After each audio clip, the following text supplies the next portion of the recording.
already know, man. It's Deion Dawkins, and you I'll let listening y'all to know the when Real the, Deal Sports Show interviews are ready. on the Beat 10-4. 105.5. Copy.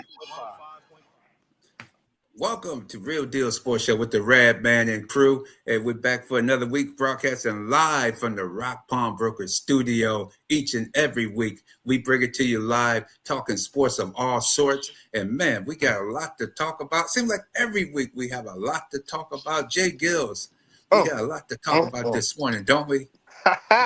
Good morning, Real Deal family. Good morning to the Rad Man. Hey, happy holidays to everybody. I hope everybody had a festive holiday and continue to have a festive holiday as we continue to celebrate Kwanzaa.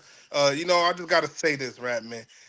It never fails. When we talking sports of all sorts, we ain't talking about what we heard. We talking about what we know because we have those viral encounters each and every week, man. And we had another one this past week, didn't we? Yes, we did. We had a national, man. This one was a big time viral. Usually they go viral on a smaller level. We'll see it. But man, this one just exploded before we didn't even get the Erie, PA, man. And it had exploded, man, as we were driving back from Huntington Park Stadium, home of the Cleveland Browns. The Buffalo Bills defeated the Cleveland Browns 23-20, and we went over to the Cleveland Browns locker room. And we went to talk with, of course, their quarterback, the head coach, Kevin Stefanski. Then we went to Shedeur Sanders, and Myles Garrett was our three key. But what happened during the Shedeur Sanders? Should we just play it first and let the audience hear, or do you want just give it a little intro, J-GILLZ, of how this came about? Let me know if you got it back. Let me know if you got it. If we queued up. If not, but heck of a game. I will say. I'll let y'all know when it's ready.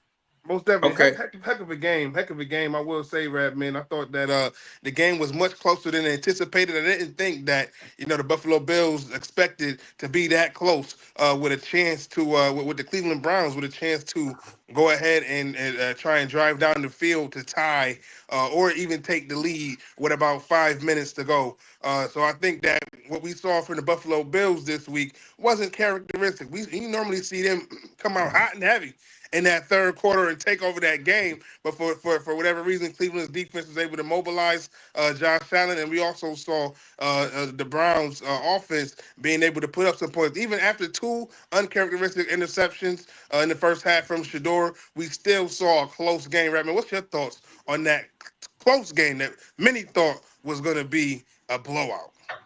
Yeah, I thought it was a sloppy contest, and overall, I thought the Bills played down to the Cleveland Browns level. But the Cleveland Browns at home, they always seem to play very well at home. They give it their games at home have always been a tough contest for their opponents to come in there and defeat them. And there was no difference in this game. I mean, they lost 2 or 3 of their offensive linemen. They were starting their second and third string linemen, running backs. And Quinshon Judkins, that young man really showed that he can play. He's a real NFL player. It's a shame he ended up breaking his leg and dislocating his ankle in the contest. We pray and thoughts and prayers go out to him for a speedy recovery. That young man, even after he left the game, the guys they still had in there played hard, and they gave the Buffalo Bills a serious fight. And it's amazing how the Bills defense in the second half, they seem to come together to make just enough plays, to just enough stops. They find a way to get a turnover or stop their opponent for them to get the win. Greg Russo, where he been all season? I mean, he came in there with critical sacks toward the end of the game. With Shedeur Sanders chased him around, got a sack. They finally moved him to the edge, and he was the edge rusher in those late drives. And I'm just wondering why they didn't move him sooner to the edge, because I mean he pushed his the offensive tackle right back into the quarterback and was able to collapse the pocket and make a couple key sacks at the end of that game. Redman, it seems like the Bills' offense still is trying to find that fuse. You see James Cook, who's leading the league in rushing yards. He's been beasting every game. But these receivers, these tight ends, that bad drop by Dawson Knox in the end zone. You just don't really see the spark on offensively. Josh Allen has been rocking that short passing game throughout these games, but it just seems like they're lacking that explosion or even just that one piece that could truly just bail Josh out. Dalton Kincaid has been dropping passes as well, not being open. What's your thoughts on if they really want to make this postseason run to the Super Bowl, as many as predicting? What are they going to need to do? Who are they going to need to tap into offensively to truly make it out the AFC? Okay, I Yes, got indeed. Okay, Neska Walker watching and a good snowy morning there in the Rock. Neska, glad you're up and watching. Morris on the Beltway down in the D.C. area. It might be a little snow down that way, but more that doesn't stop Morris Thompson from checking out Real Deal Sports Show each and every week. We enjoy you watching the show each week on Facebook. Like it, subscribe to us on YouTube. Like and subscribe to the show. Go to realdealsportshow.com. Go to the website. You can see all the interviews from my Challenger Community newspaper articles. You see our articles from each and every game, as well as the outstanding photos by our sports journalist, Jerome Davis. Outstanding photos each and every game by Jerome Davis. You'll get to see his photos, read the articles from the Rad Man himself in Challenger Community News. That's on realdealsportshow.com. Check out that website, realdealsportshow.com. You'll get, and also the Winner's Edge is on there. And yes, J-GILLZ, I guess we can go to the, let's go to that interview. You kind of like explain what happened. Like, I just played a lot of that was plays. the right decision. Go for it on wasn't too. I know you can't be asking me that question. Man. Come on, man. We can't see that. That's like the thing. Like, if we want to change the narrative, change the franchise, if we want to like help, we got to speak. Like, you can't. Those type of things is like separate us. Like a lot of the players like get these type of questions, and then we want to be working with y'all. We want to be proactive, but like when you ask questions or when questions are asked to us players, and it's like you pinning stuff against each other. It's like, come on, man. You know, it's like a thing in the locker room. Like, you know, we're not gonna be able to talk to them for real. We're not gonna be able to give them what they need, like, because that separates the team. That don't help anything. They don't help anything in any situation. No matter how you answer. How's it working with Fanning? Three more With, we'll get you, how's- and then I don't know who else the two. how's it working Tony with- and Chris? Then we done. We've been there 8 minutes. working with your tight end, Fanning, Harold Fanning? Yeah. How's that? It seemed like you had plays scripted, and then did the Bills try to take him away later in the game? Because you were very effective with him early on. Yeah. I think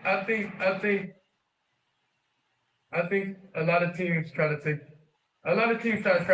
attack us in different ways. Mm-hmm. You know, whether that's exotics, whether that's pressures, whether that's doubling somebody, whether that's something. And now thinking about that that 4th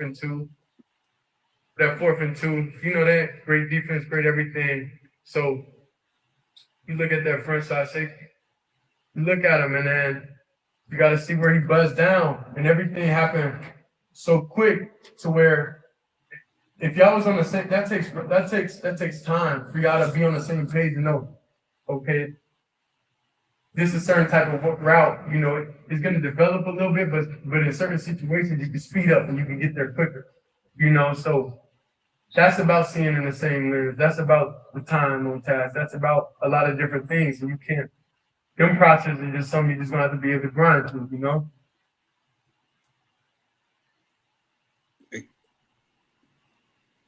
Absolutely, right, man. We had to ask the tough questions when we dealing with these players and we dealing with these athletes. We gotta ask the tough questions. It's a lot of folks out there questioning the question, but it's a valid question. Let me tell you why.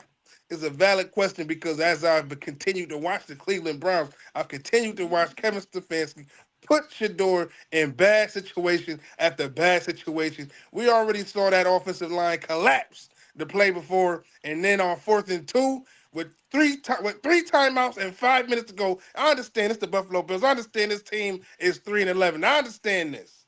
But if you want to give your team a chance to win, as great as that defense was playing, put Josh Allen in that position, 3 timeouts, and let your defense, who was clearly steps ahead of your offense, continue to dominate the game. But no, he wanted to put him out there on 4th and 2 on his own 30, mind you, and try and have him going with that heroic run down the field. I didn't understand it, Rad Man, but I had to ask the tough questions because I had to bail Shedeur out from what this quarterback and what this coach has been doing to him all season.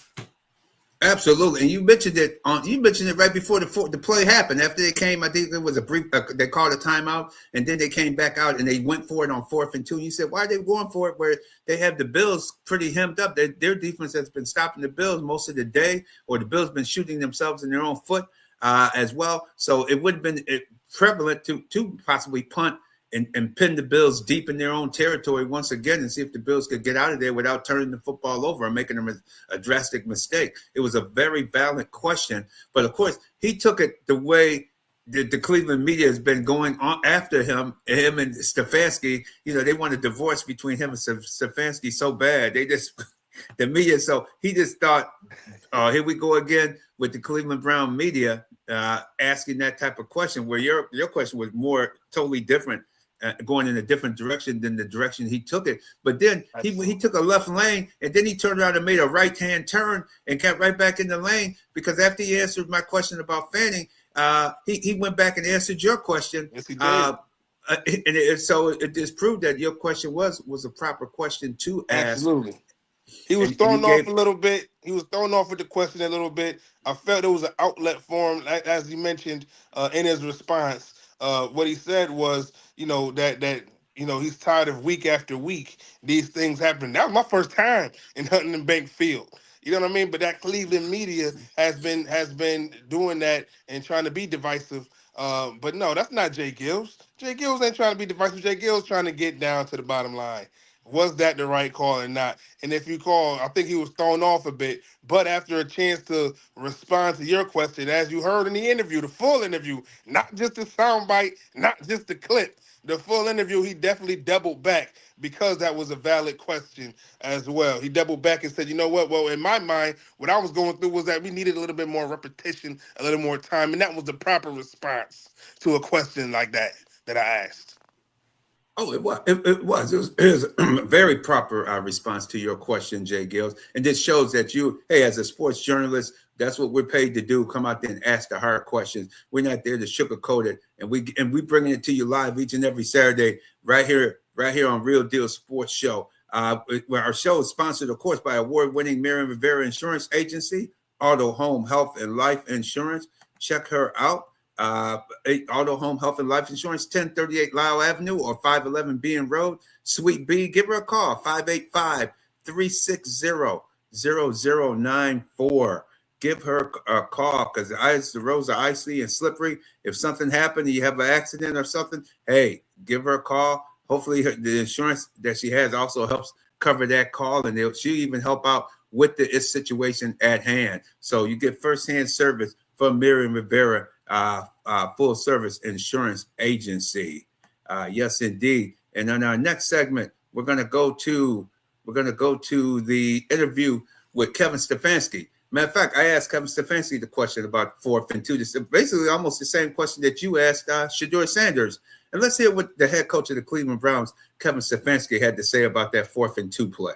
He'll fight through injuries. Nothing, little finger injuries, not going to keep him out of there. But always room to grow for a young player, but really proud of how he fought. And what did they do? There's one thing specifically, Jeff, that they did, but we'll look at it and listen. You're going to be in games where you got to go 85 or 90 or whatever it is to go win it, and we'll look at ways that we can be better as an offense there.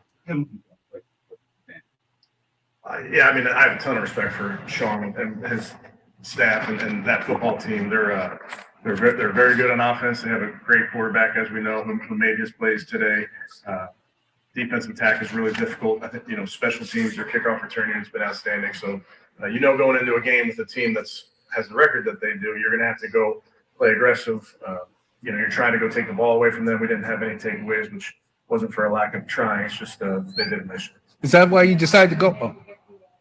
Is that why coach decided to go for it on that 4th and 2? Yeah. Because you felt that you could tend the tide a little more? I think in that moment, we felt good about the play we had up, felt good about where we are on the football field, and again, in these games against really good football teams, you're going to have to go make plays in those moments. We didn't, and it's not, we didn't execute or it wasn't a good play call. We just didn't. We didn't make a play in that moment. But I feel good about the process there, and that's unfortunate. But you're going to have to go make plays if you think you're going to go beat the Buffalo Bills or a good football team.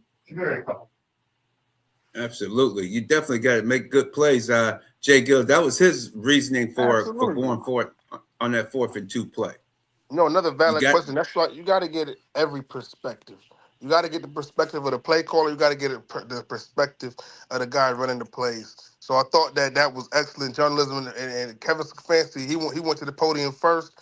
You came through with that question. I followed up with the same one for the quarterback. So I thought that was that's journalism at its best, if you ask me. And that's a double perspective on that play call, which ended up being the most pivotal play call of the game.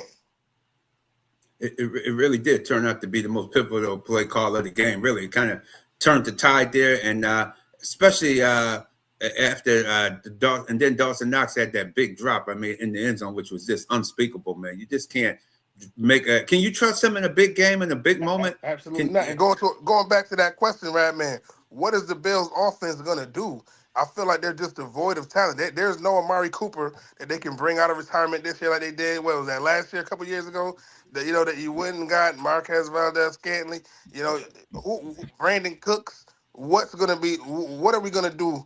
What are the Bills gonna do with this offense when you gotta go up against the teams like the Chargers defense, like the Jacksonville Jaguars defense, like the Broncos defense, all these guys have phenomenal talent, play callers all around them, all phenomenal pass catchers all around them, and yet here we go with the Bills with Brandon Cooks.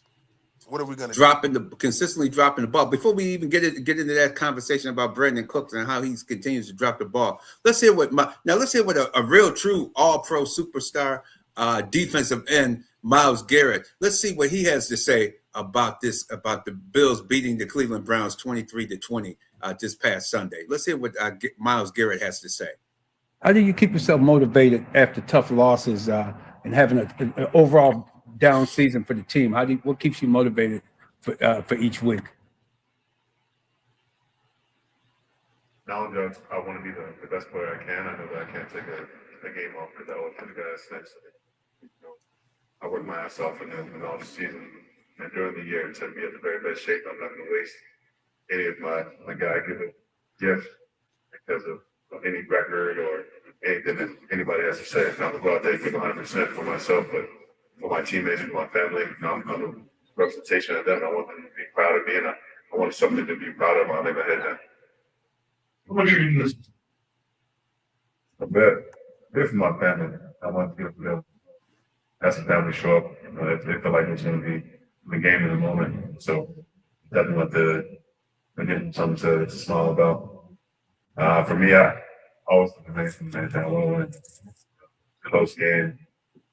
We were a little bit too lax, a little step behind, not as physical as we needed to be. So, but that's the stuff I think about. The record's great, but the team record is what keeps me up in the sack record. You hear that? Was it anything different from the Bills on film, or were they pretty much similar to what you saw on film this week? Usually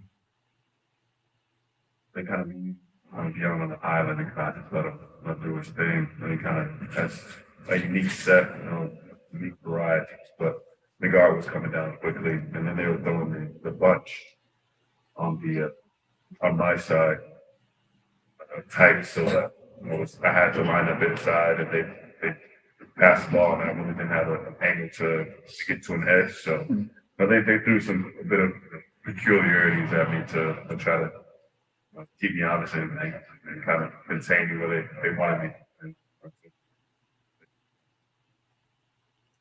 Yes, indeed. J-GILLZ, can you imagine, for people, if you could go to realdealsportshow.com or go to our YouTube page, you can see the video. You got to see the video that goes along with this for our radio listeners. If you get a chance to go to YouTube, like, subscribe, leave a comment, subscribe to YouTube and Facebook, you can see the actual video. J-GILLZ, How depressed did that man? I mean, he came in holding his head, and then he was holding his head, man, and then he was rubbing his hair, and then he was, beautiful coat on, man. He was clean. The man was cleaner than the Board of Health, y'all. The man can dress, man.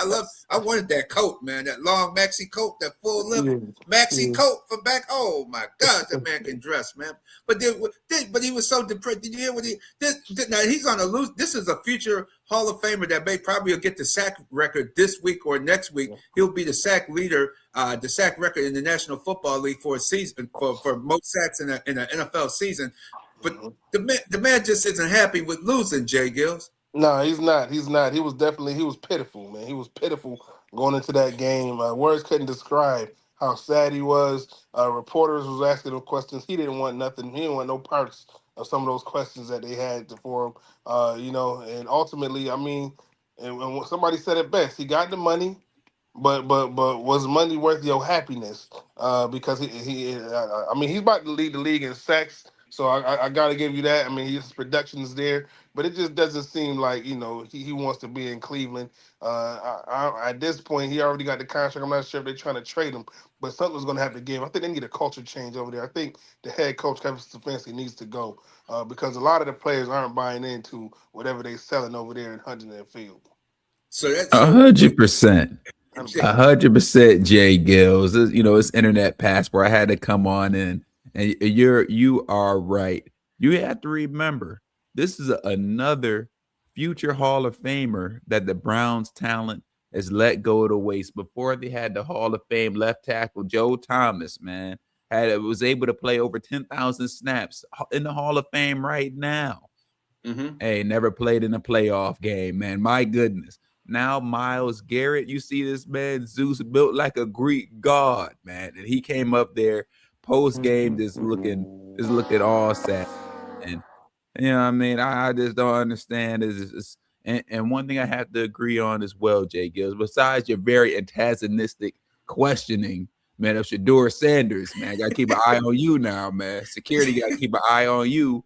But you're absolutely right. Something needs to happen there with that team where it's just hey, you want to do whatever's best for the team, for them to win. What are you going to do? And obviously, Myles Garrett's going to have to be the future of that. You have your man that's about to break the record on the break. Still an all-time season for him, a future Hall of Famer. People have to double team him. People have to know where he is on the field at all times. And whatever direction they're going to go, whether it's Shedeur, Gabriel, or the nasty man, Deshaun Watson, people have to figure out what they want to do. And I agree with you. I think Stefanski has showed his hand, putting Shedeur in all these terrible moments, but taking him out of moments where he has a chance to shine. And you see the people gravitating around him, even if ultimately, hey, if I'm the Cleveland Browns ownership, man, I want to make money. Shedeur can do that for me, man. I was like, if they had an owner like Jerry Jones, they said, yo, Shedeur is starting, man. He's over Gabriel. Man, things will be hyped up, and at least people will be excited because they played at least a competitive game while they also have a lack of some talent. But you see the spark with Shedeur. Stefanski, he just shows me one thing, that he don't like that young man. He has to work with him now, but he don't like that young man, and I think he has to go. What are your thoughts, Rad Man?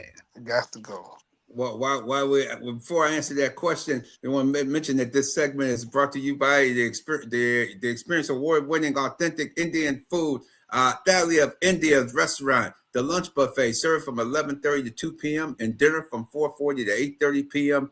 3259 South Winton Road in the Wynn Jeff Plaza. And remember, they're the award-winning buffet of any style. It could be American cuisine, any type of cuisine in the Rochester, Monroe County area.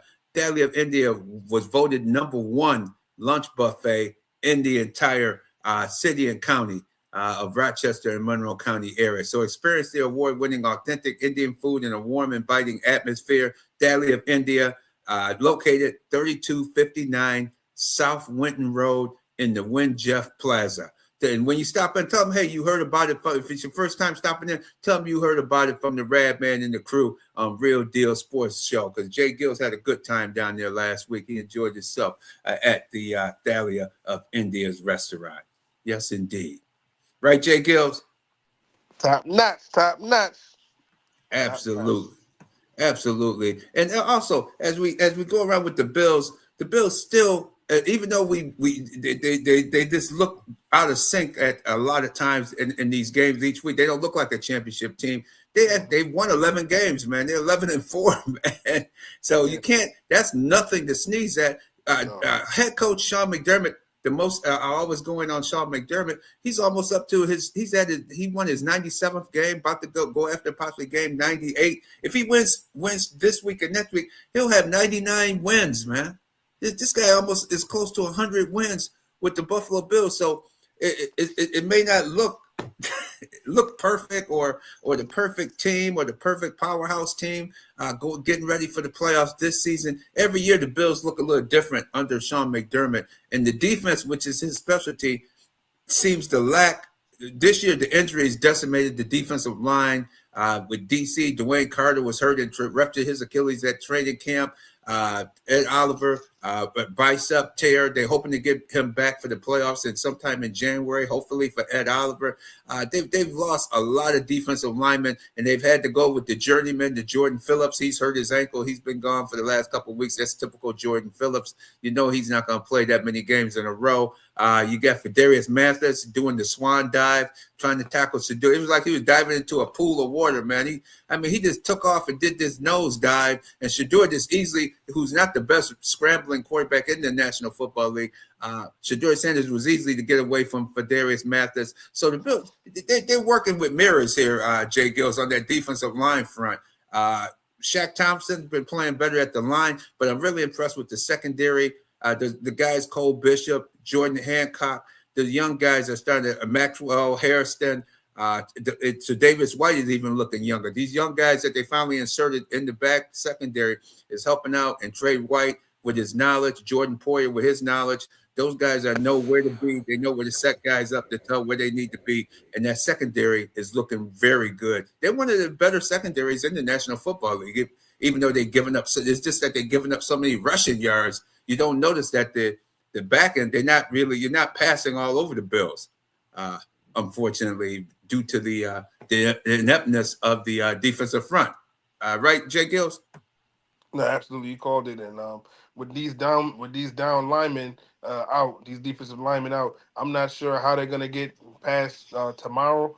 They got a tough Philly team coming in, playing their best football right now. They're peaking over the last 3 weeks. Saquon Barkley's leading the league in running attempts and rushing yards. They've completely found the formula to win. They're in championship mode right now, and I think that without those defensive linemen healthy, I think they got a lot. They got a lot to get to. So they got 11 wins on the season. I don't know if it's going to be 12 by next week.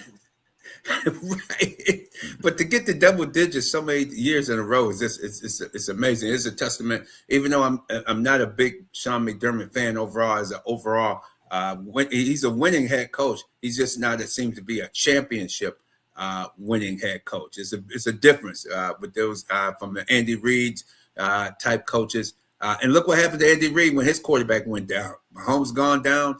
Minshew, the backup, gone down. Man, they're gone the other way. They got double-digit losses this year, and everybody thought Kansas City would be in it to win it once again this year, but that's not the case. Absolutely. But the thing there is when it comes to Sean McDermott, I think he's a good coach.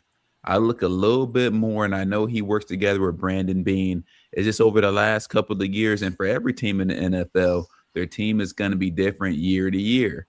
But it seems like for the past 3 years, it's been the same problem when it comes to the Bills' offense.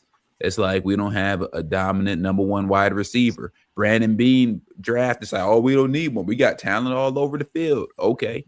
We still get the wins. We squeak by. Sometimes we have a dramatic collapse and it adds to the loss column. But, hey, we still win. I'll still take it. What do? Sean McDermott is known, especially when it comes to developing the secondary. Again, and those guys like Jordan Poyer to help solidify that back end next to Cole Bishop. And then you bring back Trey White. You finally get athletic with Hairston, the rookie.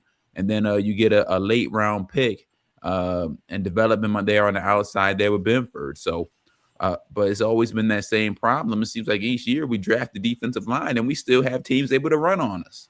it just seems like the same thing's been happening year to year, same pros, same cons. And if you point that out to them, they seem real irritated. So we're just saying, hey, we want to see some change so we can get over the hump.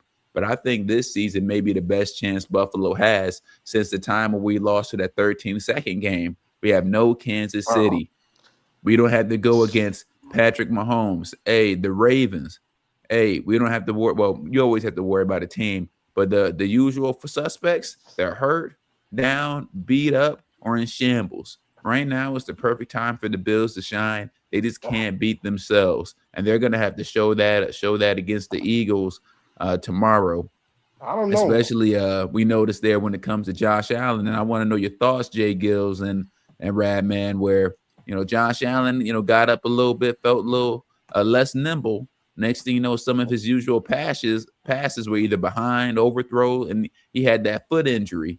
And he's a big mobile guy. They like to put the whole team on his back when he needs it, and I think that may affect him there because he's been getting a little beat up this season. But what are your thoughts there? How do you think Josh Allen is going to perform there against the Eagles, Radman? Oh, that's just what our guest over there on the comment section was saying. That Morris Thompson was saying just a few minutes ago. You just can't put every week. This man can't be putting a cape on his back. He just can't do it. You just can't do it every week. You can't get it done that way. You got to use the running backs, dump the ball, use all three running backs as your receivers. Those guys can get the ball down the field. That opens up Khalil Shakir, who's really his most dependable receiver. If it's 4th and 5 or something, because Shakir is the guy to go to, it damn sure isn't Dawson Knox. We know that, man. I mean, that reminded me of you guys are young bucks on the show this week, but a lot of you listeners out there, you might remember Jackie Smith in the Super Bowl. Man, it was the same type of play. Jackie Smith went down to make the catch and bam, just dropped the pass. And that's what we saw Dawson Knox do Sunday. That would have sealed the game and put Buffalo up by 10. Instead, the defense had to come out and fortunately, Greg Russo woke up and had some great sacks to end that contest against the Cleveland Browns. But the defense got to, some weeks like they did last week, hey, man, you guys got to make some plays, who's going to stop Saquon Barkley tomorrow? Man, I'm very concerned about that. I'm very concerned about, it looks like the Bills going to have some difficulty. A.J. Brown, don't forget about him. Oh, my gosh. A.J. Brown. Smith, don't forget about him. Dallas Gobert, don't forget, he's leading the league with tight end touchdowns at 10. Wow. They got ammo. They got ammo, and that's what a team needs if they're going to win a Super Bowl. They need ammo. The Bills don't got no ammo. They just don't got it. Those are good words, and we'll see tomorrow just how that ammo goes up against Buffalo. Could be a snowy contest out there, but you're absolutely right. It doesn't look good when you're going against a strong Philadelphia Eagle team that just came off of beating down the Washington Commanders a week ago. So we're going to see how that transpires and how that plans to transpire next week. And before we go into around the NFL, this next segment is brought to you by Jamaican Soul Restaurant, 211 Genesee Street, featuring Soul Food Sundays, open noon to 9 p.m. on Sunday and 11 a.m. to 9 p.m. Tuesday through Saturday. So check out Jamaica Soul Restaurant, 211 Genesee Street, for that Soul Food Sunday tomorrow, y'all, noon to 9 p.m. And then also regular hours, 11 a.m. to 9 p.m. Tuesday through Saturday. Check them out for sure. And in that passport, we got DK Metcalf. What in the world was he thinking walking over to a fan, a so-called fan, and just throwing an uppercut, giving them the business, man, in front of everybody. It wasn't like it wasn't in the tunnel or somewhere near the tunnel as you're going up the tunnel. Maybe you might not, the camera may not catch it fully, but you got cameras everywhere. But this guy seemed to just walk from his bench, and I was surprised the Steelers security team didn't intervene before he even stopped him from walking over there, because good things don't happen when you walk over to a heckler and then try to give him the business right in front of everybody. Internet passport. Your comments? Yes, sir. So they say this. And so fortunately, because of the incident, he tried to overturn it, and they ended up finding him there, and he ended up losing. I believe they said about 40 million. Long story short, DK Metcalf lost a whole bunch of money over this, and it's sad to see. But I think the one aspect where it's not being said there is it seems like this heckler has been following DK Metcalf since his days there in Seattle. And they said this heckler, this fan, has been banned from the Seahawks stadium, and he's known for saying very, very foul, very over the top, nasty things regarding his family and family members that has passed on. And I guess he followed him there again to him over there in Pittsburgh. Now it takes a lot of restraint, and it must be very hard. He played a very hard game, a very physical sport, and you see this same guy coming over saying vicious things there to him. I would try and walk away. I think it could be a learning moment for other players as well, and for other teams just when it comes to security. You know, people can say a whole lot of crazy things at sporting events, but something that goes out of the line, hey, you got to get that guy up out of here. And so somehow this gentleman fell through the cracks and was able to show on up. But I'm telling you, DK Metcalf, he wanted to do something to that gentleman. He wanted to go ahead and just let him know, I mean, man, next that time, buddy, it's gonna put you in the pile driver, put you to sleep, man. Put you to sleep. I couldn't believe all the stuff that they said he was saying, man. Stuff I cannot repeat here on air, but he has to practice that restraint, Rap, man. What are your thoughts? Yeah, I agree with you, man. It was the power driver about to happen to him, man. I thought he was going to pull him up. When I saw the clip, I thought he was going to yank the man out of the stands onto the field, and man, that would have been very dangerous to have something like that take place. Almost like remind me of the Detroit Pistons players going up in the stands and whooping up some hecklers back in the day, back in the late 80s. You can't have the players going up into the stands or going over to the stands to even deal with a heckler. Even so, that's where I thought he was at fault. 2-game suspension. I'm not surprised, but you cost yourself an awful lot of money because you didn't show restraint off the field. In this case, off the field, you need to show restraint sometimes on the field, but he definitely needed to show the restraint off the field with dealing with a heckler. You don't need to go over there and deal with somebody of that nature, not when you're in the position that you're in. So he definitely hurt himself with that incident. You just can't have it. It just can't take place. Internet passport. You can't have it go down like that. Not at all. So you definitely got to see what we can see. We definitely touched Bills, Eagles as well. The Rams seem to be doing well. They're doing well. They look like a tough contender in the NFC. The Seattle Seahawks, I'm still not a fan of Sam Darnold. I still think in the big game, Darnold will cost his team the game. That's one thing about Josh Allen. He's from his early days. He doesn't, even though he ran backwards 22 yards against Myles Garrett. Myles Garrett said his eyes got so big. He said when he saw me coming, he turned around and ran backwards 22 yards. I guess I would too, man. 20 against Myles Garrett coming at you. But Josh Allen doesn't turn the ball over nowhere near as much as Sam Darnold does in a big situation. And that's why my big question mark on the Seahawks.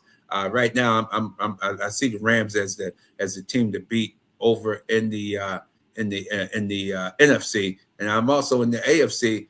But you got it's a lot of happens. I think the Bills can get by most of the teams. They just their defense got to just step up because Jacksonville looks very dangerous, has a very good defense, but their quarterback Trevor Lawrence, he's prone to turn the ball over in big time situations. New England's looking good, but that they look at 1 or 2 players off. Drake May, you can see you can rattle him. The Bills saw how they could rattle him in the second half of that contest a couple of weeks ago and came back and won that game. So put up a shut-up time for the Buffalo Bills. They got to go with what they know. And you got the Eagles. What you going to do against the Eagles tomorrow? You're going to be missing a lot of veteran players. You're going to have a lot of young players. I like to see Darnell Savage. I like to see Darnell Savage's the safety that they picked up a few weeks ago. I like to see him out there instead of Poyer because Poyer is out with the hamstring. A lot and Daquan Jones calf hamstring. When you the field goal kicker Prater hamstring. When you in your 30s and mid 30s, those hamstrings go, especially in cold weather. I mean, heck, it's even for anybody in cold weather. Just to stretch and go outside in Rochester, New York today, or in Buffalo, New York today, in this such a cold, brutal weather. You got to get your legs warmed up. You got to get a lot of stretching, a lot of work with your trainers to get you ready. And these guys in their 30s, that's why you're seeing a lot of these guys are going to be out tomorrow for the Buffalo Bills. You're going to see a lot of younger guys out there playing and seeing what they can do to find a way to come away with a win tomorrow. Hopefully they can get some turnovers. They can stop the tush push. It should be very interesting. Internet Passport, your comments? Oh yeah, I agree with you. It's gonna be a little tough just because we're gonna have those key players out, like you said, safety Jordan Poyer, a great addition there to the team to help with that development of Cole Bishop. He's gonna be out, so just gonna be interesting to see who they're gonna have there in his place. Is it gonna be Cam Lewis, who I think it will be, or and maybe Darnell Savage, like you said there as well. Jordan Phillips, he's gonna be out. We all know Jordan Phillips. Brandon Beam, whenever they need to sign a new defensive lineman, they'll sign him in, even though no one else is looking to sign him. He'll make one splash game of play, and then other than that, he'll get run over the rest of the game. Hate to see Daquan Jones out there with that calf, but he's been managing that calf injury. I think they said it happened week 9 during warmups, and he's been managing it. I guess he had a setback, so he's going to be out with that. But interesting enough, and Matt Prater, man, he's out there because of that leg injury as well. So that we're gonna have that backup kicker in there again. So that's gonna end up affecting us there. But more interesting enough, I would have to say is that they listed our 2 tight ends, Dawson Knox there and Dalton Kincaid, both listed questionable against the Eagles there with the knee. And we all know that Kincaid has been dealing that lower body knee / hamstring injury. Definitely a little more athletic there than Dawson Knox. Dawson Knox, though, I think he's Josh Allen's favorite target, him and Shedeur as well. So it's going to be interesting to see if they can't go. It's going to be a little tough, but we're going to see what they can do. And if they're one of them or both out, it's going to be a little bit tough. I like Jackson Halls. He's been more of that run blocking tight end who also has enough wiggle to maybe get 1 or 2 catches a game. But we know he's not that super dynamic down the field receiving threat. So if they're both out, it's going to be real tough for Buffalo. But if it's one of them, it gives us a chance to go ahead and score some of those points. And I hope the Bills use their number 1 weapon, James Cook. Let James Cook go out there with Reggie Gilliam, who I also think was a snub for the Pro Bowl, by the way. Oh, yes. Let him be able to go out there and run the ball. Control the clock, run the ball, short passes, and the ultimate deciding X factor on this is going to be Josh Allen. How's that foot feeling? Is he all right? Is he going to be able to be as mobile as nimble? It's going to be something interesting to see, but I think Buffalo definitely has a chance. I think they do. And Morris Thompson on the Beltway. Man, you warmed up, Morris. You had your cup of coffee and everything today, man. You're absolutely right. Philadelphia is comfortable where they are at their playoff position. They clinch. They know where they're going to be most likely in the playoffs. And they may rest some of their guys. They may rest Saquon Barkley sometime in this game tomorrow. And when they clinch, it's hard to really get yourself up especially for a non-conference game where the non-conference win or loss doesn't mean as much as it would if it was a divisional game or a conference game. So that's why it doesn't mean a heck of a lot to the Bills either. The Bills do want to keep winning to stay ahead of Houston and some of those teams that's right there on the cusp, because Houston and the Chargers play later today. That's going to be an interesting contest. We're going to talk about that on the Winner's Edge in a few moments. Talk about that. But yes, indeed, Internet Passport. Some of these guys got to step up. Hopefully, some of these tight ends, Jackson Halls can play. Knox, or also Kiki Latu. That's one of my favorite guys. I think Kiki Latu should be the heir apparent to Dawson Knox. Kiki Latu has excellent hands. He has speed. He can get down the field. Hopefully, they'll be able to elevate him up. I believe this could be his 3rd game. I know he's been elevated at least twice, and you only can be elevated 3 times before you have to take a roster spot, or they have to keep you on the practice squad until the end of the season. But then when the playoffs start, it's hey, and you can bring anybody up. Then there's no a rule against how many elevations you can do in the playoffs. So I believe you could just bring your guys up once the playoff, but during the regular season, you only can bring 3 guys up 3 times, 3 different times. So I'd like to see Kiki Latu come up. I'd like to see Kiki Latu be the guy to come up at that time for tomorrow's contest against the Eagles. Internet passport. Oh yeah, Rad, man. The injury bug is always going to be there throughout the NFL. You have multiple players dealing with multiple things. Just reviewing the Bills a Friday injury report. You know, you had Josh Allen dealing with that foot, but he's going to be able to go. Safety Cole Bishop is dealing with those ribs injury, but he's going to be able to go. Joey Bosa with the hamstring. Interesting enough, they don't list that wrist injury that he has. He's playing with that cast on his wrist. I think that's interesting. Ray Davis dealing with that knee. He definitely needs to get more touches. Very explosive player. Daquan Jones out. Questionable Dalton Kincaid and Dawson Knox, both tight ends. One of our underrated guys there on defense there, Taron Johnson, and they said he was limited, but full practice there on Friday. Him at that nickel spot, or as they like to call it, that nickel backer position. Yeah. Defensive back Cam Lewis there, he's been dealing with that hamstring, but it looks like he had a full practice. Jordan Phillips out, within the usual guys. Well, now one player on defense that's going to be another interesting spot. We saw him go out there last week after he had a vicious hit there with the neck injury. Linebacker Shaq Thompson. He's been limited all week, but he had a full practice on Friday. But as we know, even though someone practiced there on Friday, they could still through warm-ups still end up not going into the game or not being active. So keep an eye out from him. He helps there, especially when it comes to stopping the run there. On defense for the Bills. And if he's out, that means we may see your favorite player just brought back to the team a few weeks ago, Baylor Spector. But that's a whole nother thing, man. That's a whole nother thing. That's the last thing we want to see, because that's going to be very hard. Baylor Spector working on his next settlement, man. He already got an injury settlement from the Bills earlier this season. I guess he's working to get his second injury settlement.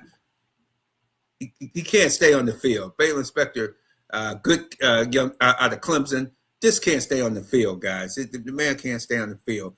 This last closing segment, Advantage Federal Credit Union, Advantage FCU.org for auto loans, Visa cards, student checking accounts, and much, much more. Check out Advantage Credit Union. Hey, they have great loans right now on automobiles, y'all. Check them out. If you're looking for a ride or a hoopty or anything of that nature, hey, the Advantage Federal Credit Union could be right for you.